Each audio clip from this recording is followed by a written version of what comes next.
In this podcast episode, James Kimmel Jr., an expert on the science of revenge, explores the deep and often troubling human drive for revenge and violence, unpacking its evolutionary roots, neurological underpinnings, and social manifestations. Through personal narrative, scientific insight, and cultural critique, Kimmel sheds light on why revenge fantasies feel gratifying, why violence perpetuates itself, and how forgiveness might serve as a powerful antidote. James begins with a raw, personal account of how enduring bullying and victimization in his youth ignited powerful feelings of revenge.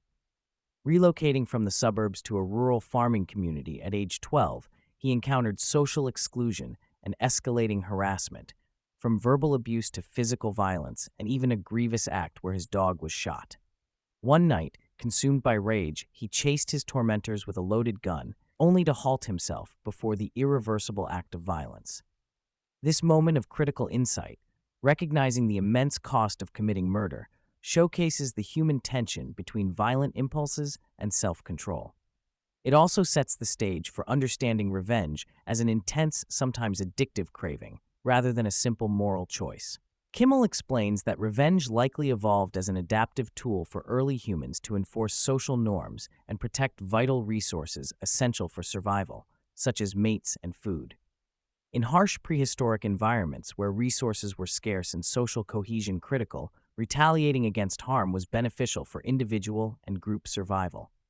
However, in modern, relatively secure societies, this same mechanism now often overreacts to psychological grievances like insults, humiliation, shame, and betrayal that do not threaten survival in the same way. These psychological pains are registered in the brain's pain network, particularly the anterior insula, causing real, measurable distress akin to physical pain. The brain then seeks relief by activating the reward system, especially the dopamine-rich nucleus accumbens and dorsal striatum, the same regions involved in drug and behavioral addictions. This high from revenge gratification explains why revenge fantasies and actions are so compelling despite their overwhelmingly negative consequences. They tap into our brain's craving and addiction circuitry, often overriding the prefrontal cortex's capacity for self-control and reasoned decision-making. Kimmel highlights this as a neurological addiction, where the desire to retaliate is difficult to resist despite substantial harm to oneself and others. An intriguing point emerges when Kimmel states humans heal physical injuries faster than psychological wounds caused by social and emotional harm. The brain's intense reaction to social pain, perceived slights, insults, betrayals, creates enduring revenge cravings that can spiral into cycles of violence. This also means that minor provocations in daily life can trigger disproportionate retaliatory urges. Such dynamics are observable in the power struggles within intimate relationships, workplaces, and social groups, where relatively trivial grievances can escalate into prolonged conflict. Throughout the dialogue, Kimmel clarifies important distinctions between revenge, self-defense, and justice. Revenge is always backward-looking, a punishment motivated by past wrongs, whereas self-defense is a present-focused, necessary response to an immediate threat. Justice, on the other hand, ideally embodies fairness and equity, seeking to uphold the rights and dignity of others without simply inflicting pain for its own sake. However, Kimmel argues that much of our legal and social systems operate under a veil of justice, while actually functioning as organized revenge operations. Courts, prisons, and much of criminal law often serve as state-sanctioned mechanisms to satisfy collective revenge desires, albeit clothed in the language of fairness. This obfuscation allows societies to claim moral superiority while maintaining cycles of retaliation and punishment. On a societal scale, Kimmel points out how revenge underpins almost all forms of violence, from bullying and domestic abuse to war and genocide. He reflects on historic and contemporary events, such as the 9/11 terrorist attacks and the prolonged wars that followed, arguing that the American response was less about justice and more about a long revenge binge.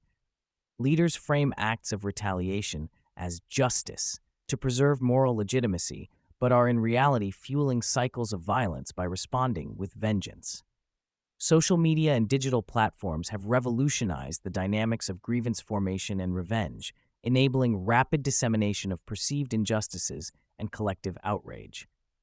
This technological amplification creates fertile grounds for organizing real-world retaliatory violence, as seen in the January 6th Capitol insurrection, preceded by months of online grievance-mongering.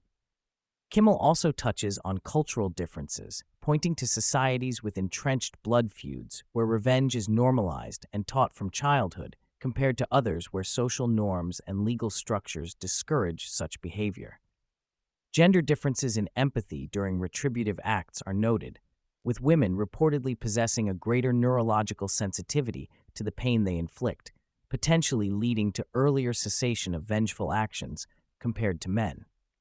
Rejecting simplistic notions of evil, Kimmel contends that most perpetrators of violence see themselves as victims and act out of compulsive revenge addictions rather than inherent malice. Sociopaths and psychopaths, who lack empathy, compose a small minority of individuals.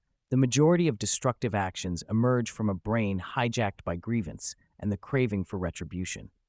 His remarks on mass shooters and other tragic figures emphasize the tragic human story behind heinous acts, a narrative of victimization fueling compulsive retaliation rather than an innate desire to do evil. Recognizing this human complexity opens pathways for intervention, empathy, and prevention.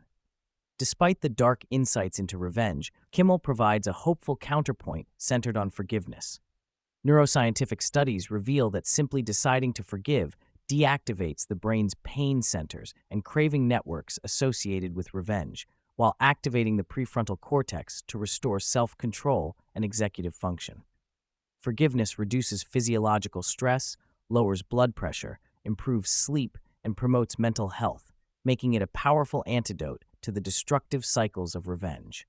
To make forgiveness more accessible, Kimmel developed the Miracle Court app, a virtual role-playing tool where individuals can internally process their grievances by putting their offenders on trial within their mind. This mental exercise helps people experience the necessary trauma recovery components of being heard, holding others accountable, and weighing consequences, eventually leading many to release their revenge cravings and embrace forgiveness. Kimmel advocates for public health approaches to combat revenge addiction in society, similar to strategies used against drug and alcohol dependency. Educating children and adults about managing grievances and revenge urges could reduce the incidence of violence. Mental health professionals should recognize compulsive revenge seeking as a brain-based disorder and provide appropriate interventions. At the same time, Kimmel acknowledges the challenging cultural landscape in which revenge is glamorized through media, politics, and even sports, while forgiveness is often dismissed or seen as weakness. Changing this cultural narrative requires both education and structural support, creating heroes and role models who exemplify forgiveness as strength rather than submission.